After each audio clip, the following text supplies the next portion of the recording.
Michael says we tardy slips. Oh, let me get Michael. Just watch. Just watch.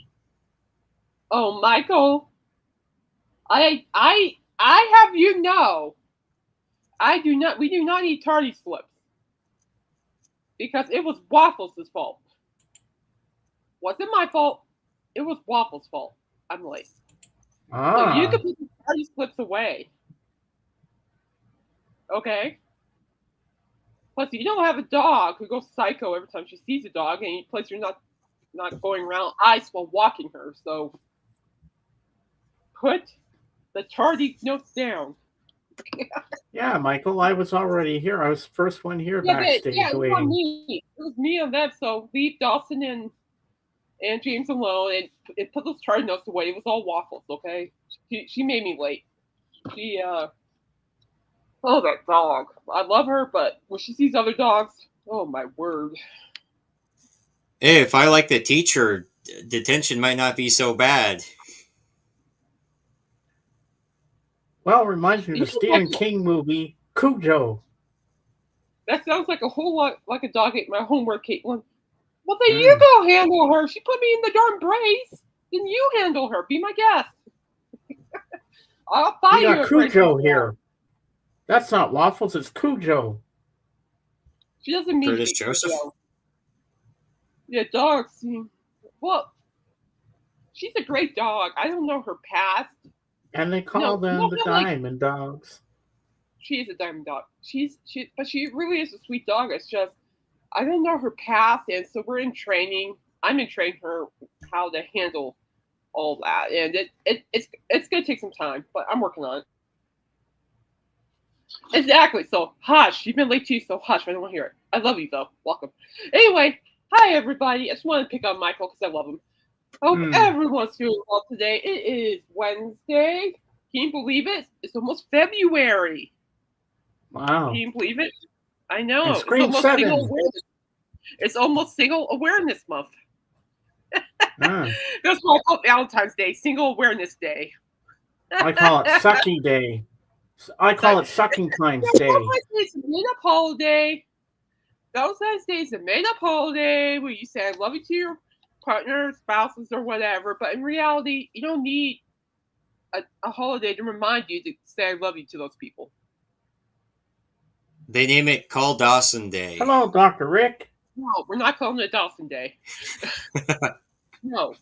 Hi, Dr. Rick. Good to see you. Although I wanted myself flowers, but I don't know anybody, so that's all right. Yeah, that's all right. I'll just eat chocolate and listen to Coop, as I always do. So we're good. Hmm. Sounds like a plan, All right, Stan. so thanks. You ready to roll?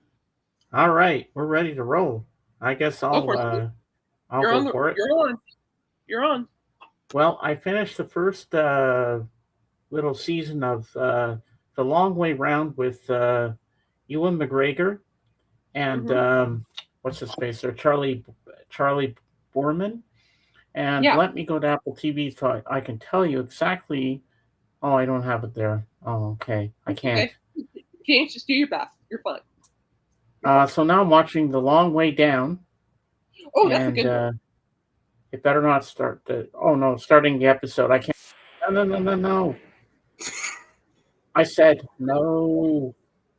No, it sounds like me Uh watching oh. the Broncos. Uh oh. Okay, okay. No, I can't. It won't let me do that. Oh boy, I don't that even know didn't what go I'm working. well. This is a good episode so far. Yeah, Okay, but No, James's TV. welcome to yeah. James So T. it's very interesting this series because they did a couple of them. We have let me go back there. They have Long Way Down, then Yeah. Long Way Up, and then Long Way Home. And Okay, I think I've seen Long Way Home. the I first think one was the Long Way Round, and because it started in 2004 and it goes up to 2020. so it's like a series of TV shows, basically. Yeah, well, different years they did a different thing around the world and stuff like that. It is Cool. fantastic, and Ewan McGregor, he never ages. He Oh, always looks the same. where's the And quick I'm one? really enjoying this series. I haven't read more of my book yet because I've been so hooked on the show. And well, last night I didn't watch anything because I was with Blood and Judah and everybody in Discord hanging out. And this Sunday, my theme for my stream is going to be Bob Marley. We're going to talk about Bob Marley, and we're going to have the return of the Buffalo Soldier. Soldier. Yeah, he's going to be back. He'll be back, folks. So sit back and grab your snacks, and let's get this party started. And All right. oh, wait! I almost forgot the most important part. Tonight on the yeah. Fab Forum, they're having a special guest, Ringo's son, Zach Starkey. Yes. Oh, that's awesome. Let's go, boys. Let's go. This is going to be a kick-ass show tonight. I am excited for this. I'm pumped. Yeah. Well, yeah, you got to tell us all about it. I want to know. That sounds really I'm cool. hopping in your Discord. You want to pop in the Discord and listen to it with me tonight, Austin? Okay. Yeah, we can do that if you want to. Sorry, I'll be in the attic. Sorry, guys. I'll be in the attic. I'll be unavailable for 5 hours. Well, what if Coop is on the Beatles station? I think Kate might get a membership for Discord. Yeah. Be on Breakfast with Beatles and say no more. Ruben, how you doing? Hi, Ruben. How are you? Good day. Ruben's a friend of mine. I know him. Oh, cool. Nice to meet you. I'm Kate. Nice to meet you. Welcome. Yeah. Hey, Rube. So, yeah, Zach Starkey. I wonder if he's going to talk about his time with the Who. That'd be cool. Well, Who? Yeah.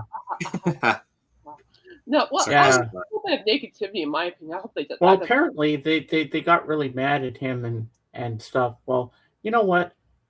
They play their bloody music so loud, they don't even know if they can hear anymore. So that's kind of crazy. But I'm looking forward to that. That should be a very good interview tonight. I'm excited for that. I'm pumped. I'm ready. And now, back to our regular scheduled program. Ding! Now it's Dawson's turn. Your turn, sir. Hey, we're on Caitlin's Magical Corner today. And last week, I seen the Megadeth movie. Oh, how was that? Ooh. It's great. It's kind of like what you would expect. It's another Megadeth album. The last 5 or 6 have been about the same. So it's pretty thrashy. It's like yeah. So I could talk more about that later. I got tickets for Ghost on Saturday. Oh wow! My friend Kat and I review that on here. I want to hear your thoughts about it. Yeah, we are going on Saturday at Toronto, the Scotiabank Center. There's going to be probably 20,000 Ghost fans rocking out. You know, people in makeup and okay, well, it's going to be so bizarre.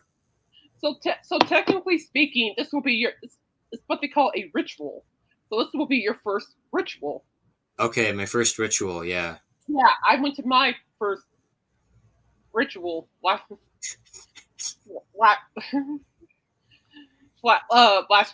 I can tell you right now, Dawson, it's out of this world in a good way. You know, Tobias Forge. I just wrote a story about for work, the lead singer, and he's saying that he doesn't have any plans to make a new Ghost album, which is interesting. So I'm kind of curious to see what happens after the tour, but go for it. That's what I'm telling you guys. If Ghost is near your town, go see them. I want to know what you guys thought. I mean, I was really impressed with their whole production. The whole production was just fabulous. There were some songs I actually knew I was singing along to. And watch the band. I'm telling you right now, Dawson. When you go watch the band, that band, the guitar player is, oh my gosh. I don't know where he applies for picks these band members, but oh my gosh. And you don't know any of them. They're all in disguise, and he's Papa, whatever. God, I lost track. But Papa, whatever. It's whatever. I just call him Papa. Papa. Hi, this is what I did on Facebook. Papa. I'm just calling Papa. I hope you don't mind. Because I can't keep up with the whole three. Wow. No. But I know I just call him Papa. Papa, whatever. Because I get caught. My brother-in-law, Zach, he explained it to me, like the history of the Papa character. And I'm still like, in one ear out the other. I'm like, I just don't get it. So maybe if I were to meet Tobias Forge, maybe he'll break it down better for me because I'm like, yeah, I don't know. I don't know. Wow, that's something there. You have to tell me how it is, okay? I want to know everything what you think. I got news for you, James. The Who has always been extremely loud, and it didn't bother Zach for almost 30 years, brother. Wow, that's amazing. Yeah, The Who have always played their music loud, and they got fined in Toronto in the 70s for doing that because AGK told me. He went to that thing, and he couldn't hear for 3 days because his ears were popping because it was so loud. And I remember back in the day when I watched the documentary, The Kids Are All Right, and every time the Who would go live, they smash their instruments and break the speakers and go. And I remember Pete Townsend doing his windmill thing and then bang, bang, and smashing his guitar to smithereens on stage. My history of rock and roll professor showed us a video. This is back when I was like at community college, and he showed us a video of the Who just smashing their instruments right after a performance. I remember Keith Moon when he kicked the drum set and broke the bass drum. He was like, and he was swearing at it and everything. And I was like, what is wrong with these people? I mean, their equipment is expensive. They broke the speakers and everything. Alice Cooper, duh. I love Alice Cooper's stories on Keith Moon. I think it is just hilarious what he tells you because I'm like black. It's like he sounds like a very amusing person in a good way because it's just like hearing what Alice said about Keith Moon. I'm like, wow. Well, Zach went to his dad, to Ringo. He said, "Dad, are you going to teach me to play drums?" He says, "No, Uncle Keith is going to teach you." All right, so Dawson, what else you got, my friend? Yeah, I'm looking forward to the concert. I'll let you guys know how that turns out. Yeah, that's going to be exciting. It's going to be super awesome. Probably one more thing about that is like the evolution of shock rock. You have the guy who does Fire, Arthur Brown, and then you get Alice Cooper, and then you go to Kiss, and then probably Venom, and then Slipknot, and then Ghost. So I've seen all of those guys except for Venom. I never seen Arthur Brown. I never see Slipknot, and I love Slipknot. So this is like the next chapter of shock rock. So I'm looking forward to even see what's beyond that. What's here's going to happen? Thing, though. It kind of is shock rock, but it kind of isn't. Does that make sense? Yeah, well, Ghost, they have a whole spectrum. Like, they could be pop, like, straight up pop. You could find them in, like, top 20. And then you get some metal because they opened up for Iron Maiden a few years ago.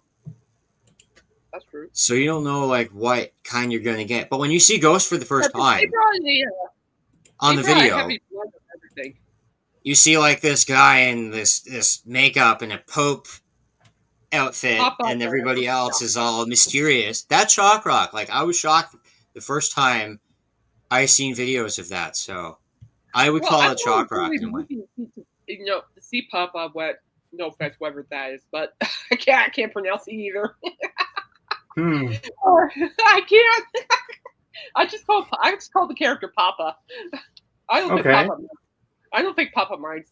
But thank you, Papa. Now, but I was very blown away with Ghost Theatrics. That was something I was very blown away with because it's kind of like Alice Cooper, where Alice has a story or a nightmare, and he rolls with it, right?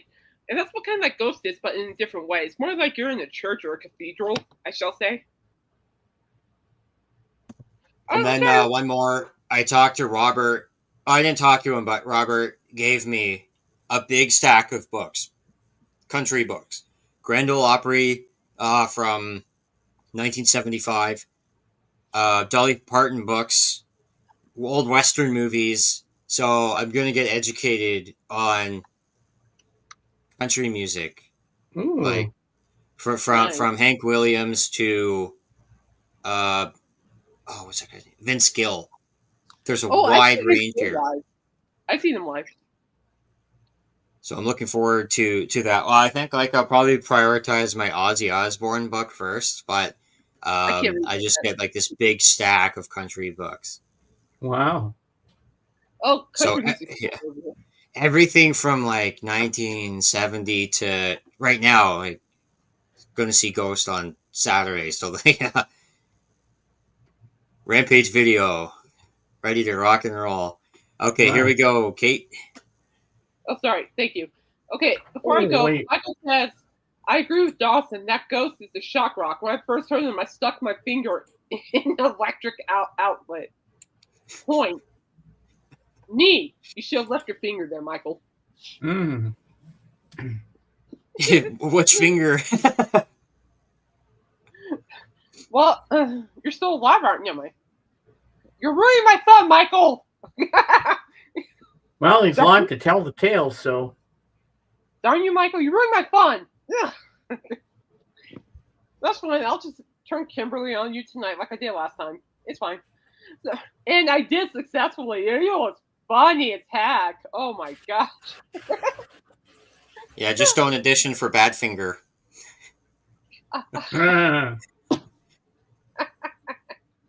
Oh my gosh. All right, so we got some Aerosmith news. Yeah, before I talk about the Bad Boys from Boston, I just want you to know, because, like I said, the roller coaster, rock and roller coaster, is going bye-bye, turning to a Muppets coaster. Why? Like we don't have enough Muppet things already. Well, I don't care about the Muppets. Keep Aerosmith there. They were the only reasons why I went to Epcot in the first place. Anyway. And you know who showed up yesterday to ride the roller coaster one more time? Who? Tom Hamilton, the bassist from Aerosmith, showed up to ride the roller coaster one more time. Interesting.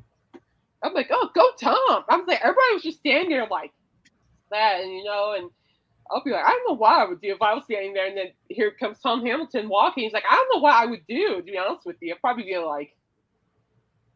like wrestling, but I don't know what I would do. I'll probably just stand there like an idiot that I am sometimes. But do you know what I would do? Huh?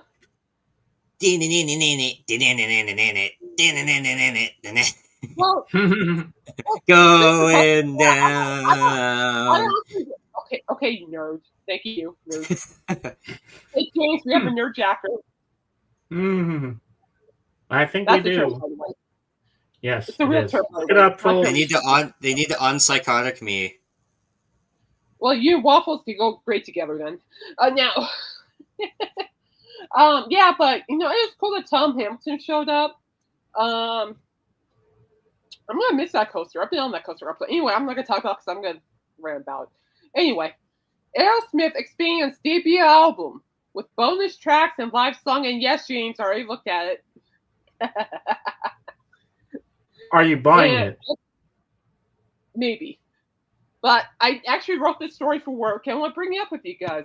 I think that's because Miss Piggy demanded equal time. Well, Miss Piggy can go stay somewhere else. Don't you dare talk about Miss Piggy, not on my show. Now, Aerosmith will release a new legendary edition of their 1973 debut album on March 20th. I might get the 3 CD version now that I think about it. The expanded 3 CD set will feature remastered and remixed versions of the original LP, as well as a disc of bonus tracks, including live tracks and session songs. Aerosmith co-founders Steven Tyler and Joe Perry mixed the original recordings and tapes for the new Legendary Edition, resulting in a new remastered and remix, both complete back in 2024. In addition to the 3 CD version of Aerosmith Legendary Edition, the collection will be available in a 5 LP box, 4 LP slipcase, 1 LP black / 1 LP color, 1 CD, and digital formats. Ooh. The set also includes a 12-page booklet with photos, liner notes, and new artwork. Nice. The original album reached number 21 upon its release in early 1973 and has since gone double platinum. Good album. What songs are on Aerosmith Legendary Edition? Aerosmith Legendary Edition features a 2024 remaster and remix, but it's the third CD of live songs. Oh my, yeah. This is live stuff, that'll be good. Live songs of previously unreleased tracks that are the center of the project. The 11-track concert recording from March 20th, 1972, 2 months after the debut's release, was recorded at Paul's Mall in the band's hometown of Boston. The set features on-stage versions of the album songs Make It and Mama Can. I love Mama Can. Keep it on Mama Can. As well as covers of songs would make part of the band's concert scene, including Mother Popcorn. Never got one. And Train kept it rolling all night long. Train kept it rolling all night. Curiously, Dream On, the band's debut single, is not in the live set. That's interesting. So what are the bonus tracks? There are also 6 bonus tracks, all taken from the late 1972 sessions that produced the debut. Among them are rehearsal and alternate takes of the album tracks Make It and Write Me a Letter, and a pair of studio jams, harmonica bass jam, Jelly session take, and joined at the hip Aero Jam, which includes a snippet of Sweet Emotion. So we can see the track listing below, and so it's a long one, guys. It's a long. And so, I think this is great. Yeah. In my opinion, because Aerosmith has an incredible career. An incredible career. I mean, oh my gosh. I mean, when I think of a rock band that really, other than the Rolling Stones and a whole bunch of other stuff, who bring like that rock sound and know what it's about, and yet they're managed to create albums and songs that really mean a lot to people, it's definitely them. Well, what's funny though? After all these years, I want to know how Joe and Steven wrote some of the songs, because there's some songs that I listen to by the band now. I'm just like, where do y'all get these ideas from? Jeez, where do you get these ideas from? But yeah, they'll be on the After Dark stream. Yeah, maybe. Yeah, maybe so. But before you head on with the rest of it, we're dying to know: is Vegas going to happen again? Are you going for your birthday? What's up? Okay, hold on. We're still talking about Aerosmith. Don't change the topic. No. The answer is no. It's not happening. Yeah, that's okay. I don't need Vegas. We're fine. So I checked it out. So I'm on Aerosmith store right now. The CD, Aerosmith Legendary Edition 3 CD, is $35.98. That's not bad. Not bad. No, I'm not necessarily complaining about that. That's why I would go for the CD, and that's what they have right now. It's just the 3 CD, and that's $35.98, and that's actually pretty fair in my opinion. If everybody thinks I'm going to buy that new box, they can dream on. Get your Michael. Make that your next topic. This would be a good topic for you. I can see Michael covering this topic. Michael's not interested, obviously, but here we go. So, Aerosmith Legendary Collector's Edition Fan Pack 5 LP box set, Sand Bomber Jack, $306.98. So they have different versions, but I think if anything, that's better. Aerosmith Limited Edition Translucent Red Vinyl, $29.98. That's better. Oh, that's red better. Vinyl. Colored vinyl is always a good thing. That's better. I could probably fork over that. I'm gonna have to get that. That's pretty cheap. Yeah, but for me, I think this is a good thing, because I think they're just starting to release a lot of unreleased stuff, and I also think they're getting near to the end, people. I really do. And nothing lasts forever. Unfortunately. Hi, Warheart. It's good to see you. I haven't seen you in a while, Warheart. Yeah, but yeah, so Aerosmith fans, check it out. I am interested because I'm a nerd for archival stuff. Huge nerd for archival stuff, and that's something I would jump into, personally. What do you all think? Dawson, what's your take? Hey, Wayne, can we get Aerosmith tickets? Okay, Garth. We'll get on it. And I just really have a feeling that they might just do a final show in Boston. I really do. It's just a gut feeling I have. There are, I think, They a have couple to. different versions of Mama Can. Like sometimes they change the lyrics on it, which is nice. So there's a variation. So I think that would stand out to me on that new release. How about you, James? I'm excited for it. If I had the money, I'd definitely get it. Badfinger, ELO. Oh, I say ELO. I say Badfinger. ELO. The Guess Who. Yeah. American Woman. All right, now we got some Alice Cooper tour news. He has launched some new tour dates. Ooh. Going nowhere near me, he's going around me. And that's okay. Vegas, 7 days.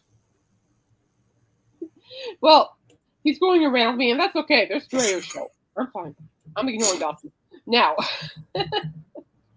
Okay, here we go. These are spring tour dates. And let's see here. Let's get down here. So it's going to be in Texas, Kansas, Iowa, Indiana. He's got a couple Ohio dates, Kentucky, back to Ohio. Then he's going to Virginia, North Carolina, South Carolina. I'm not repeating these, so listen up. Alabama, Georgia, Florida, and then he's going to end it in New Jersey. Ah. All right, Ohio, let's get ready. So it starts on April 14th. It'll end on May 9th before he heads off with the Vampires. Cool. So Dawson, cool. and the tour is called Alice's Attic, which works because that's what I listen to. Does it say where in Ohio? Like, is he going north or south? He has two of them. There's Toledo and Columbus. Okay, yeah, that's reasonable. So Toledo is at the Strahan Theater, and Columbus is at the Mershon Auditorium. Oh, holy Toledo! And then there's also one in Huber Heights. Okay, I'll look into it. So you're going to go to Ohio? Well, I'm considering it. I'm not going to like... Well, my sister lives in Columbus. Maybe I can recruit her. on it. My sister's probably live in Columbus. Maybe I can recruit her. But I don't know anything about him. Well, that's fine. You'll learn a lot when you go there. Ritual. It's not a ritual for him. The Alice Cooper ritual. You're just going to be an Alice's nightmare. Watch, Cheryl love her husband so much she decapitates him. True love. That's true love. We're going to watch Nita Strauss shred the guitar. Well, she's pregnant, right? Oh, cool. Wow. Yeah, she and her husband are expecting a baby boy. Toledo has a zoo also. Yeah? Wow. Zoo. It's all happening at the zoo. While you're there. Exhibit number 2, the Black Widow. So if you do go, you're on assignment for 2 shows. And if you go see Coop, I want to hear feedback. Okay. Yeah. Now, a light bulb went off my head yesterday. And you know how the Hollywood Vampires are touring Europe? It occurred to me, what if they had a fall, Hollywood Vampires had a fall tour in the U.S.? It shows up to Denver. It will just I doubt that would happen. You know what? You need to be optimistic. I don't know I doubt they're going to have a fall tour. Be optimistic. They're going to be pooped out after their European one. Oh, they never get pooped out. No, this is Alice Cooper we're talking about. This guy can just go. He's got an all year-round battery. Yeah. James. We'll have to. Alice Cooper doesn't poop out. Dad doesn't get tired out. I guess he's like the Energizer Bunny. Okay. I'll have to show him to some indoor golf ranges because he won't be able to go in the snow. He's a pro. He's all for it. Okay. No, he doesn't Ah. tell us. He even says it on the radio show, so please, James. I was saying that before, Michael. I thought that before you did. It's all happening at the zoo. Yeah, that's a good song. So yeah, so if you go to Alice, you're on an assignment, Dawson. Well, I'm gonna try to see if I can recruit my sister Bree in Columbus, but she'd be like, I don't know anything. I'm like, that's fine. You're gonna learn a lot when you're there anyway. You'll find out what true love is when you watch his wife decapitate him. Now go. So yesterday at work, I came across this really good article about what happened to the pop punk one-hit wonders. And I thought this was a really good one. Very knowledgeable. Let's take a look at that one. This is actually a really good article. I thought it was well done.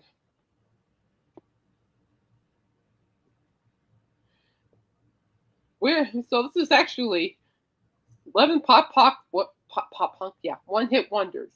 Where are they now? Okay, so we're just gonna skip me down here. Where are they now? So they started off with, yeah, this is actually something I am curious about. This is back from 2001 by Alien Ant Farm, where they covered Michael Jackson's Smooth Criminal. Dun, dun, dun, dun, dun. It says that Alien Ant Farm has so carved out a solid career. They have been bumps along the way, including an unofficial breakup and several lineup changes. Most notably, Terry Corso left in 2023 and bassist Ty Zamora exited in 2003 and Zamora left 2006. Returned in 2008 and left again in 2014. In total, the band has had 6 studio albums, most recently 2024's Mantras. So there you go. Then you got SR71. Right now, is that song, the 2000 song? Right here, right now. There's no I don't know. Maybe. I don't know. Right here, right now. There's no one. I think that's what it is, because that's the only one I can think of. Then you got Harvey Danger. Flagpole Sita, 1997. I never even heard of these guys. I think I was in my handsome phase. No laughing. No, didn't think so. The Ataris, Boys of Summer. 2003. I remember that. The Ataris. Oh my gosh. They were a good band. That was a great band. Then you got American Hi-Fi, Flavor of the Week, 2001. I can't remember. Then you got Stroke 9, Little Backpack, 1999. Oh, I remember Fastball. Never showed them the way. You could see the road. Okay, we got a good one here. Fountains of Wayne, Stacy's mom. Remember when that song exploded on the radio? Stacy's mom got it going on.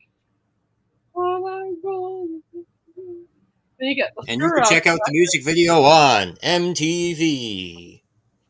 Yeah, back when MTV was actually good. The Donuts, Take It Off. I'm not even going to ask. Then you got Phoenix Tex, Oh My Fault. I don't know that band. Yeah, I was there listening to music in 2000. Sprung Monkey, Get Him Out of Here, 1998. Never heard that one either. So there you go. So it's just like, but right here, right now, I think that's the band I'm thinking of that did that song, the right here, right now. There's no place I'd rather be. Right here, right now. That's what I'm thinking. In a world of fantasy. Yeah, that's what I'm thinking. That's what that is. Because that's the only one that I can think of, to be perfectly honest with you. But I just think it's interesting because it's like, yeah, whatever happened to those? Yeah, but Fire Escape only charted as high as number 86. Would that really consider a hit? I don't know, Michael. I know nothing. Nothing. Wow. But I think it's really interesting though, with like when you think about like those bands you hear like in the 90s or early 2000s, like where are they now? Or this song's turning 30, and I'm like, good gosh. Like, oh my gosh. I was in my tears when I heard this song. Oh my gosh. It's like, oh, what was that one reaction I had? Who remembers Yellow Card, the band? Remember them? Yeah. Well, No, doesn't ring a bell. like 2 years ago, their album Ocean Avenue turned 30. I think it was. And I remember hearing that Ocean Avenue turned 30, and I'm like, remember when that came out? I'm like, jeez. Was that in the early 90s? Yeah. You know, Ocean Avenue, there's a place called Ocean Avenue where you I might know it. I'm not sure. With you. We were both 16 and it felt so right. Sleeping all day, singing all night. There's a place on the corner of Cherry Street where we walk on the beach with our bare feet. Yeah. I love Yellow Card, obviously. Mm-hmm. Then you got Alkaline Trio, Plain White Tees. Oh, well, hey there, Delilah, won't you sing? Ruby Lisa knows a lot about pop punk. Yeah, I might have to Facebook message her about this one. It's my favorite genre. It's my favorite. Oh, oh man. No, Yellow Card's still around. I love Simple Plan. Oh my gosh, do I love those guys. Yeah, Yellow Card played last year. I was on my way back from one concert, and then there was another concert in Toronto at the same time. It was one band, and then Yellow Card opened up for that band. I see all these like emo people. They're like, "Yeah, we just seen Yellow Card, bro." Well, it's actually there are emo people still out there. Mm-hmm. Oh, I would love to see Yellow Card. I would love to see Simple Plan. Simple Plan is great. They played Scooby Doo. Simple Plan. Addicted. I'm addicted to you. Like the actual Scooby Doo theme. Yeah. Oh, and wow. then, there's another one. Was it All American Rejects? Yeah. Move along. Give you hell. When you walk my way, I'll give you hell. I guess they're a 2-hit wonder. Actually, no, there were more than 2 hits. No, they got a bunch of hits. No, they're actually more than 2 hit wonder. They're actually very popular up here. I wake up every evening with a big smile on my face. I love AMR, All American Rejects. I love them.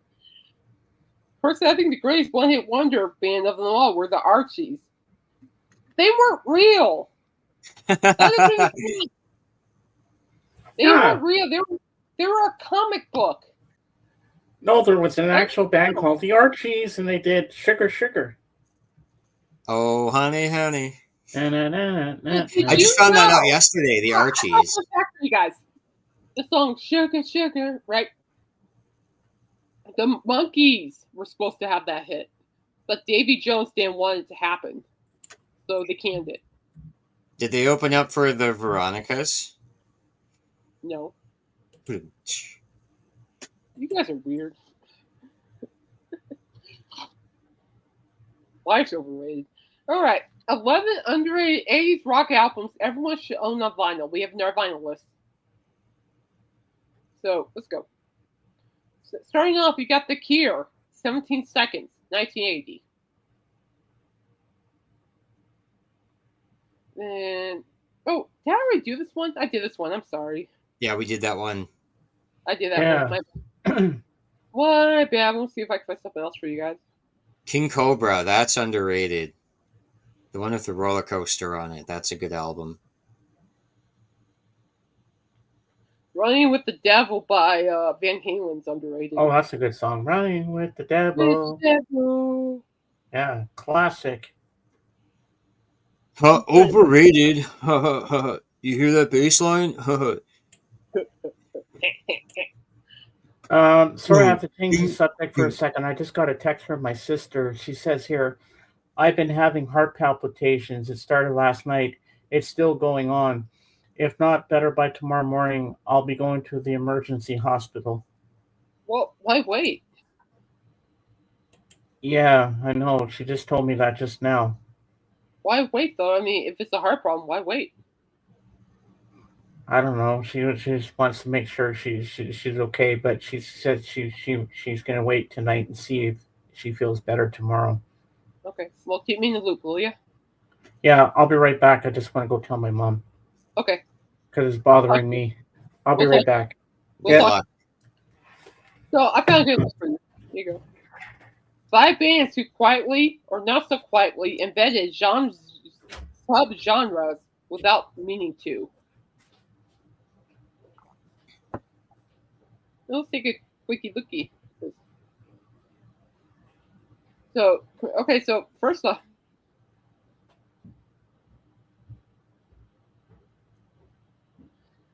oh Michael, such a silly man, such a silly man, probably high as the sky.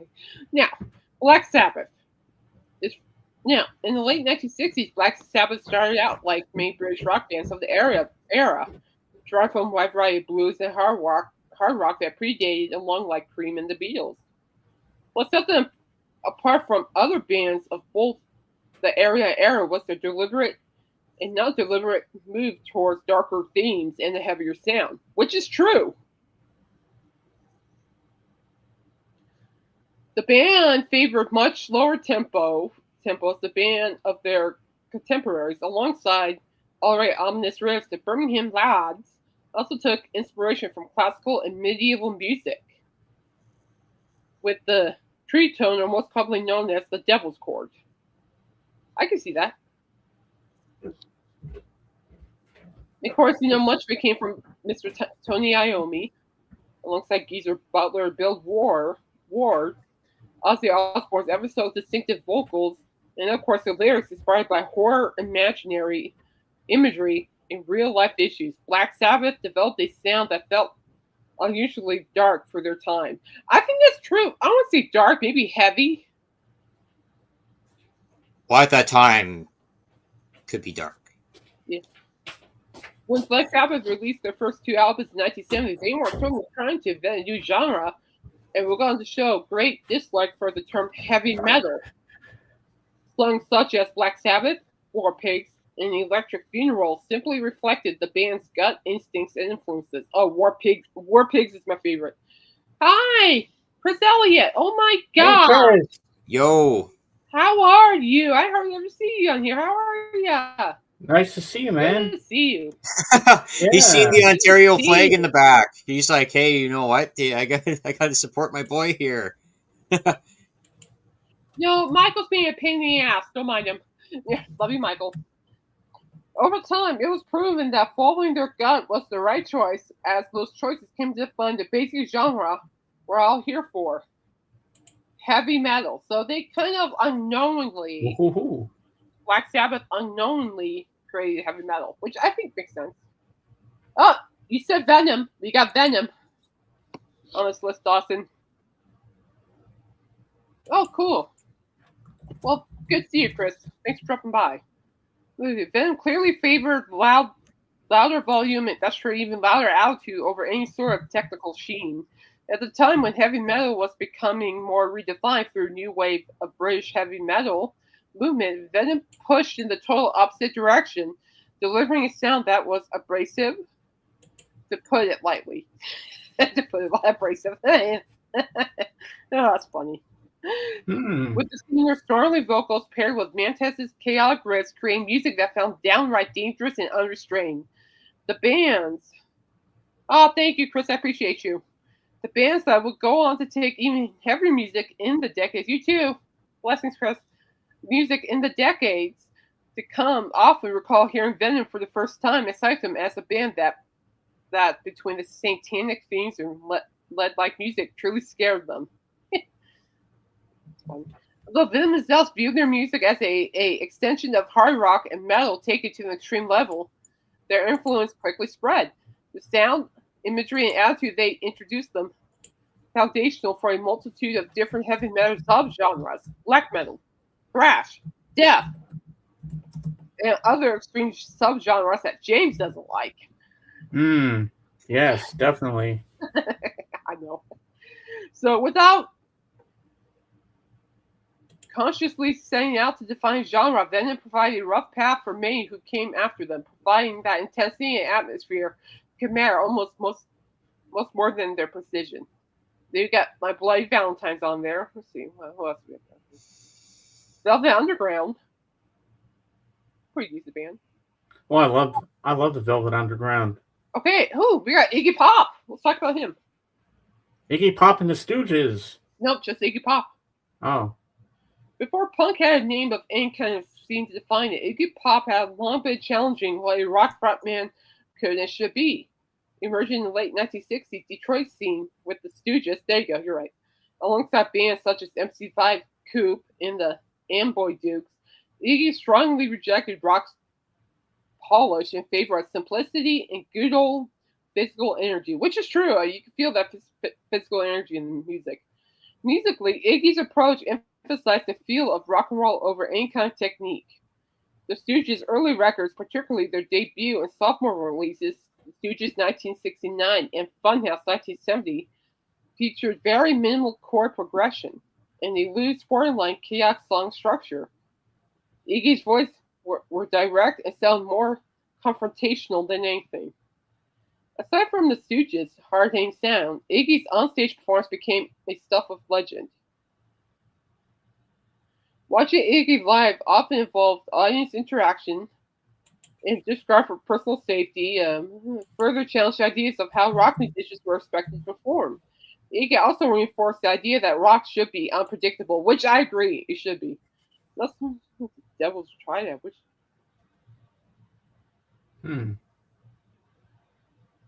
They turned the no one in the band would ever come from. That's interesting, Michael. That's interesting. I don't even know who the Devil's Triad are. Oh, that's a music term. Oh, okay. Although Iggy Pop and the Stooges were largely overlooked outside Detroit area during their first years as a band, their influence became more clear in the time that followed. What would go on to become the hard rock subgenre of punk rock adopted their attitude and emphasis on raw expression. Without setting out to create a genre, Iggy Pop and the Stooges helped establish a core values of punk, simplicity, honesty, and intensity, making Iggy the genre's most accidental architect. I don't think accidental. I don't know about that. What do y'all think? I don't know. Dawson. He's like Enigma. He's a Igma. like Igma. He took off his shirt. It was just rambunctious. It's like a spirit animal almost. It's raw power, obviously describes him. Mm-hmm. He was most likely to succeed in high school. Really? Let that sink in.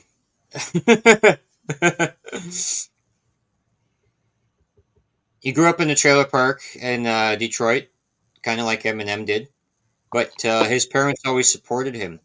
His parents supported him so much that they gave him the big bedroom, and they were in the smaller bedroom, so he could put his drum set in there. Oh, wow. I'm like, how did he become a punk? It just kind of happened. And then the stage antics kept kept ramping up.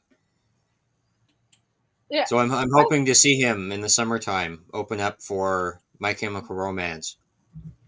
Oh, I think he's also appearing in some music festivals this year too. Now that I think about it. Interesting.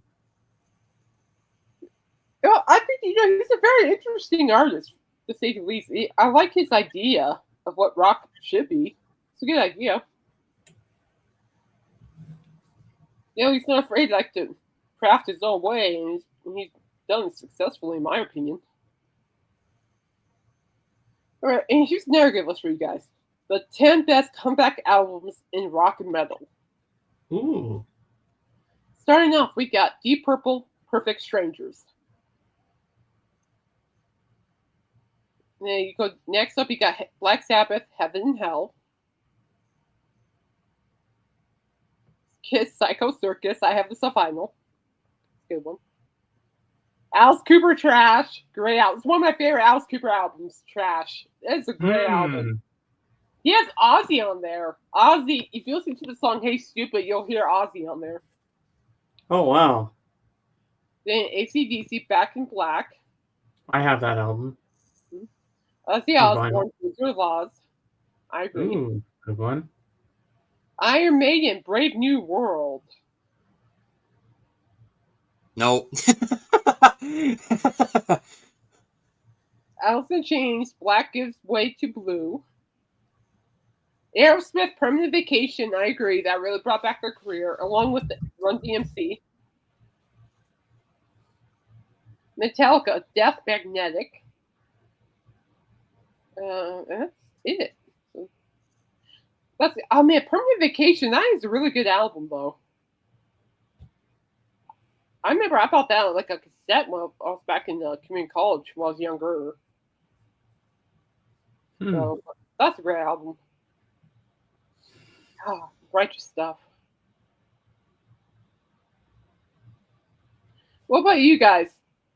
Can you guys think of anything that will count for that? I don't know. Sorry.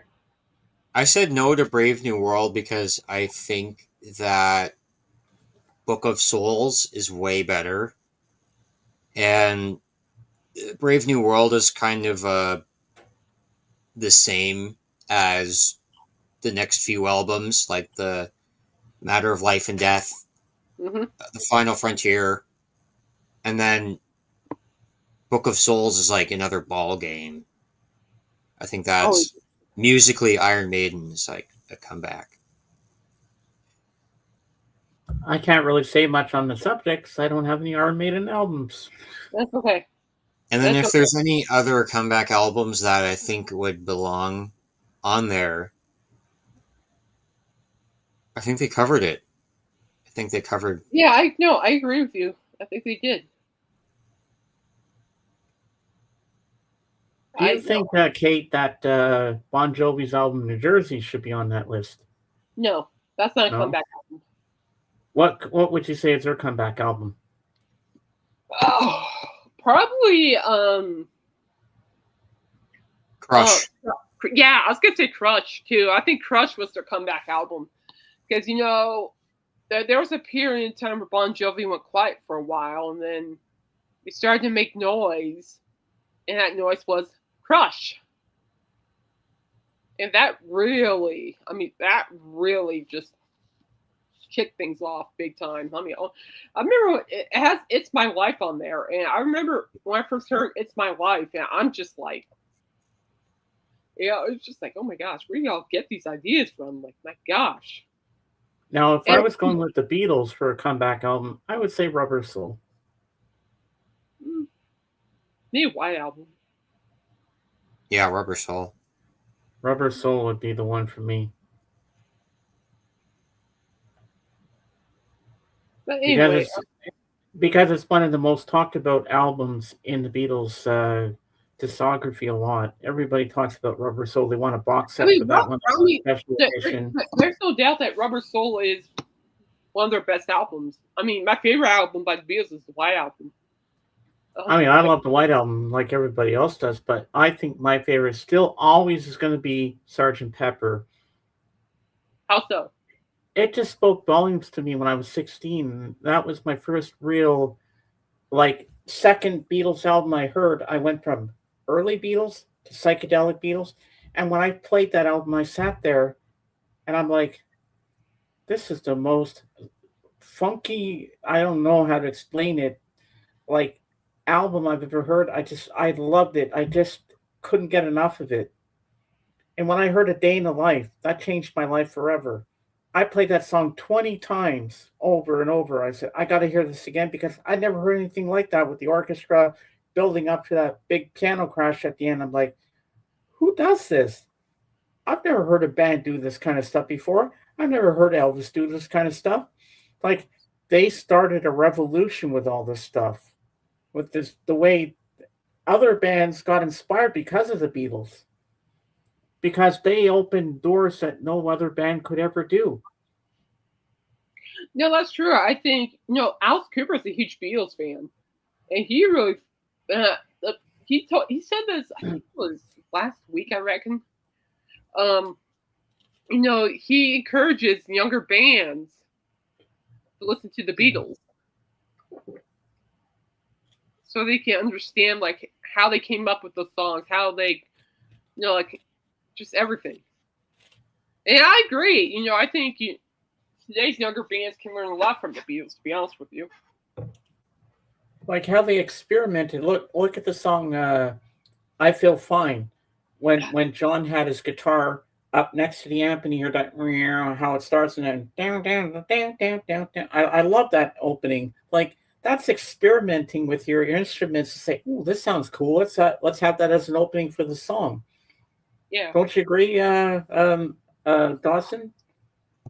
Yeah, that one, Paperback Writer, Obladi Oblada, like you know what song that is right when it starts. And I think one of the best songs for Ringo's drumming is "Rain." Oh, totally. Mm. Yeah, he puts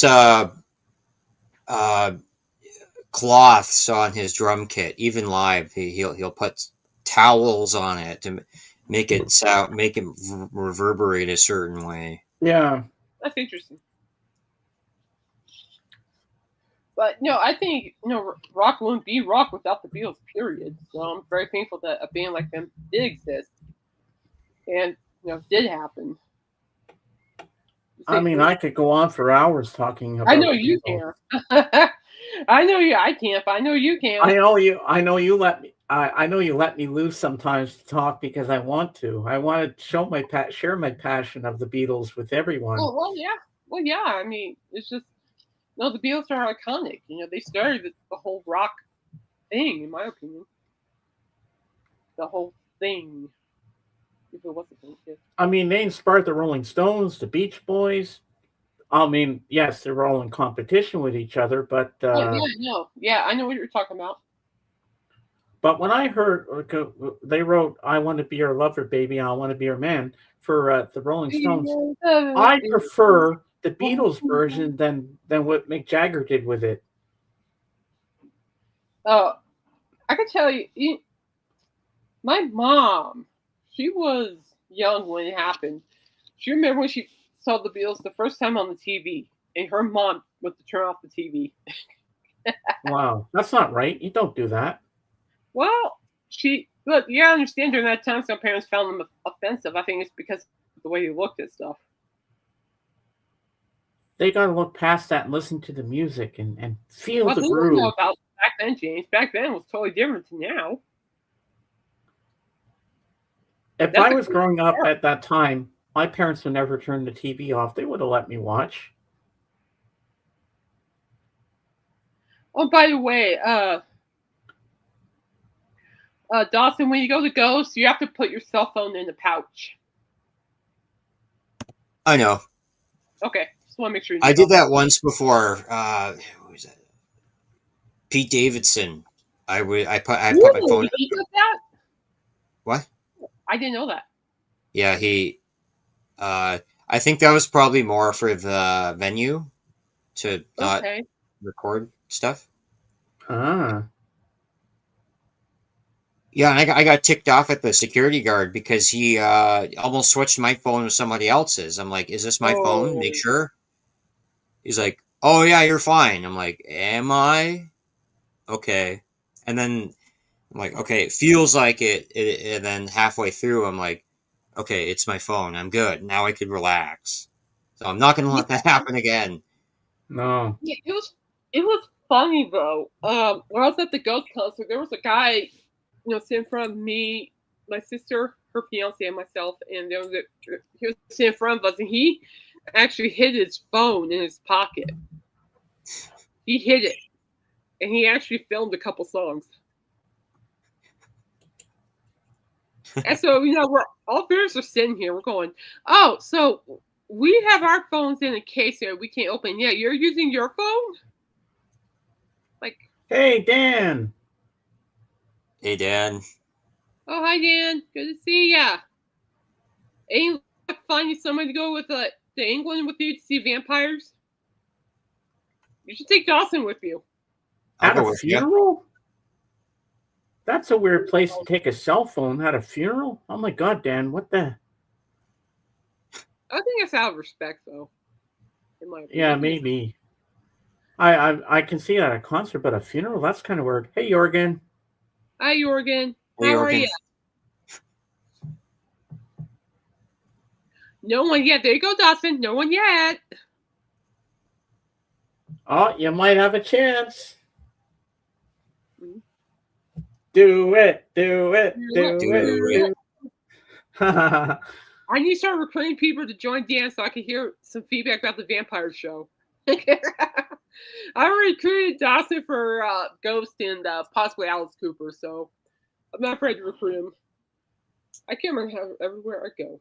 Good for you. Yeah, I mean, I get why Ghost said like you have to put your cell phones away. I get that. I prefer to enjoy a concert without a cell phone. 100%. Yeah. 100%. Like my sister had her cell phone when we went to the Beatles concert this summer, and I just sat there and enjoyed it. And I said, okay, can you film a bit of this song and that song and stuff like that? But she did get Hey Jude because she knows I love that one. And I enjoyed it. I didn't care that I didn't have a phone. I just sat there and rocked out and got into the concert, and that was it. That's more important than a cell phone. I would never use that as me. Yeah, no, me either. I've Me. never heard of anybody having to take cell phones at a funeral. That's the first for me. Mm-hmm. Oh, and on Sunday, Dawson, when we're live together, you can give your review of the concert you're going to on Saturday. Yeah. Where are you going again on Saturday? Ghost. This. Okay. Yeah. Oh, that's right. Doug Caitlin. Yeah, you'll hear it from the Buffalo Soldier's mouth. Oh, speaking of Buffalo Soldiers, I'm gonna win. I guess I'm not saying anywhere. I'm tired of hearing this stupid word. And because I keep hearing it, I'm not watching Dances with Wolves for a while. No offense, it's a great movie. They suck the joy out of it. But Alice Cooper brought it up. I think it was Monday. Was the date that Dances with Wolves got released? Oh, what date was And he that? said that, and he was laughing. And I'm like, don't say it. Don't make. Oh, for the love of God, don't say that. Don't say it. Don't say it. Don't say Happy it. anniversary. I have a feeling somebody wrote the T word on the paper. I'll be like, don't say it. I kind of felt it, and he was laughing, and I'm like, don't say it. Don't say it. It's We Alice should Cooper. vote for Kevin Costner's band for top movie band, top actor band. Well, I don't know what. Yeah. Well, I know they're Oh, performing. that makes sense, Dan. Yeah, I get it. Oh, I okay. understand. I get it. Respect. Sweet. Yeah, Ghost is from. Yeah, they are Swedish. They are. Great band, though. I'm very impressed with their. I was very So did impressed. your Grilly Stampede get back to you about Kevin Costner's band? No, James. No. No. You really want them to. You really want Kevin Costner there, James, don't you? changing topic. I kind of like this topic. Yeah. Well, sucks to be you then. No. We're changing the topic. Changing the topic. I'm sorry I brought that up. No offense. We love them. These guys. Yeah. Other than that, I think Metallica have a few albums out. I think. Megadeth. Sorry. Ah. I think. Oh yeah, it's out. Yeah, I'm gonna be planning to review it for next week's blog. Ooh. I'm excited and also emotional about it because it's their last album. No, it's a little sad. be honest with you. Would you like me to review it? Yes, you can review it. Okay. You can Sounds review like it. a plan, Stan. I like it. Megadeth's new album, self-titled Megadeth. What's Megadeth. that? Yeah, self-titled. Yeah. Megadeth. Yeah. Megadeth. Dave was talking in the interview. He was like, we were going to name it, and we could name it the top song, the song that's most played, the people like the most, which could, some people do say Let There Be Shred, but he kind of let it speak for itself. And the title track. Ghost have officially released a great version of Pet Shop Boys Is a Sin. That originally was the bonus track of the old deluxe. I didn't know that. Wow. I was not aware of that. That's cool. Yeah. Let There Be Shred is a wicked track. It's short, sweet, to the point. It's a great track. Was it the one they just released, Puppet Dance or something? Puppet Dance, yeah. I like that one. It brought, for me personally, Puppet Dance brought like more of a, brought back like the older vibe of Megadeth. Mm-hmm. Right? You know, it's like, it's not like as erratic or, it's heavy, but in a different way. For me, I feel like it was more old school Megadeth, in my opinion. Yeah, there's 2 tracks on there. I'm not complaining. I think it's great, regardless. But no, I'm excited for it. I'm sad and happy at the same time. You know, Mel Band is leaving. I'm like, you know, well, you got Kiss is done, Aerosmith might be done, and then I'm like, Bon Jovi might be done. I'm like, well, bands are not going to go forever. My music world. Bon Jovi just announced like a bunch of tour dates. No, they did. Yeah, but just for New York, though. It's not for.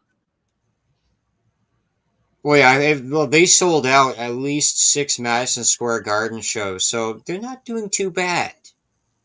Well, I mean, I would like it if they kind of go on the, you know, because I know with John's voice, he said he's not ready for like a full thing, tour. But I am so down. If they actually added Denver date, I am so down with that. Because last time I saw Bon Jovi was back in 2013. So, and it snowed 6 inches of snow, people. I was outside in 4-degree weather. Thank you very much. It was worth every penny, but yeah, I would like to see him one more time. I would love to see Aerosmith one more time if I had a chance. Because I saw them back in 2014 up in Cheyenne. That was a great concert. Oh, that was a great concert. I guess your hopes of that are not going to happen, huh? Well, it doesn't matter because I saw them, so I at least have something to remember them by. Oh, put Michael's comment. You can read it. Okay. All right. I just wish more people would put their cell phones in pouches at concerts. Dan, we need to get back to listening to music and not filming it. As a nutcase once said, it's about the music, stupid. Stupid. Yeah, I agree with that. Yeah, I agree with you, Michael. No, shocker. I know. I agree. But no, it is about the music. I understand they want pictures. People want pictures or videos and all that, but this is a great memory. Let's go back to the time of Woodstock. Nobody had phones. They enjoyed the music. That's how it should be. Well, they didn't enjoy the mud for 3 days. They didn't have phones and they didn't have shirts. Got it. Yeah, they didn't bring they didn't bring their cameras with the little flash bulbs on it. They just went to watch the music and enjoy it and get stuck in the mud. Like my mama always says, stupid is as stupid does. Sorry about that, Nancy, but my mama used to say, oh, okay. All right. Michael. Sounds like something Alice Cooper says, stupid statement. Stupid is, stupid does. Including Florida people. Like, good. Life is like a box of chocolates. You never know what you're going to get. It's like, good Lord, where are those Florida people taking? I'm like, good Lord almighty. Oh, Lord. Stupid does. No kidding. But, yeah, It's like I understand you want pictures remembered by, but if I'm at a concert, I really just want to enjoy. It seemed like the idiot that I am and make notes while singing. I can sing and write notes at the same time, people. I'm a multi-talented tasker. I can sing and write notes. Which has happened before. But yeah, no, cell phones can stay away, as far as I'm concerned. Unless there's a security issue, then okay. Yeah. But I can guarantee you when I go to the Stampede concerts, there will not be any cell phones. I won't be taking pictures or anything. I'll be too busy writing and probably singing along and all that fun jazz. Mm-hmm. So, all right, James, outro. Oh, final thoughts, Austin? Here is my again for the cell phones. It's like you have to use the cell phone as a ticket to get in because there's no Right, they paper do that. tickets. Yeah. Then you So have to put it in the pouch. So I'm like, what seat? I didn't even know what seat I was in over at. Like I have to write it down because when I got in, I didn't know what seat I was at, and the security person couldn't check the seat ticket because my stupid phone was locked in the bag. So I guess they're still working out logistics for that. They actually, when we went to Ghost in Denver, they actually had the logistics down really well. Yeah, maybe my place was new. But here is Megadeth. They cut it off. Megadeth Behind the Mask. There's my movie ticket for the great thrash metal band. So I'd probably give that a 7 out of 10. And if you can go see the movie, go see it because it was good. And why did you give it a 7 out of 10? it was like the other 4 albums. It's like the new Megadeth. There were a few really good songs, and there were input from each member of the band, but it wasn't like I don't want to compare it to other of their past albums or the current thrash metal albums. Right. But it was. I think the choruses, there wasn't a lot of memorable choruses. That's fair. And they did admit to have a difficult time writing the choruses on there. Well, at least they were honest about it. Like, I've listened to a couple hundred thrash metal albums, so like I have like an idea of where this sits. And some people might say more or less, but I guess it's a pretty democratic number. There was nothing that was there were parts where like, yeah, this is cool, and then it would kind of fade out where it's if it's like high speed dirt, you're listening like the whole time. Is like 10 out of 10. So that's my take. Uh-huh. Okay. Yeah. Well, like it's better than Super Collider, it's better than Risk, it's better than most of Cryptic Writings. So it's kind of like in the middle of the Megadeth canon. It's just kind of like so it's a solid Megadeth album. Right. Yeah. Yeah. Okay. Well, I need to listen to. I'll probably listen to it this weekend. So. Yeah. Okay. I think we're gonna sign off. All right. Well, tonight I'll be listening to the Fab Forum, and Zach Starkey will be the guest. I'm excited for that. I wonder what questions they're going to ask him. It should be interesting. So I'll let you know Friday what my thoughts are on that. So, and in the end, the love you take is equal to the love you make. Yeah. There we go, right, baby. Well, thank you guys for everything. Great stream, Michael. I'll see you tonight. Yeah. So, guys, keep shining bright, keep doing wonderful things, and always be kind, be loving, no matter how stressed you are. Or after you see something you can't see. Anyway, and yeah. So anyway, we're heading out. We'll talk to you guys later. All right, be good. Peace. Godspeed.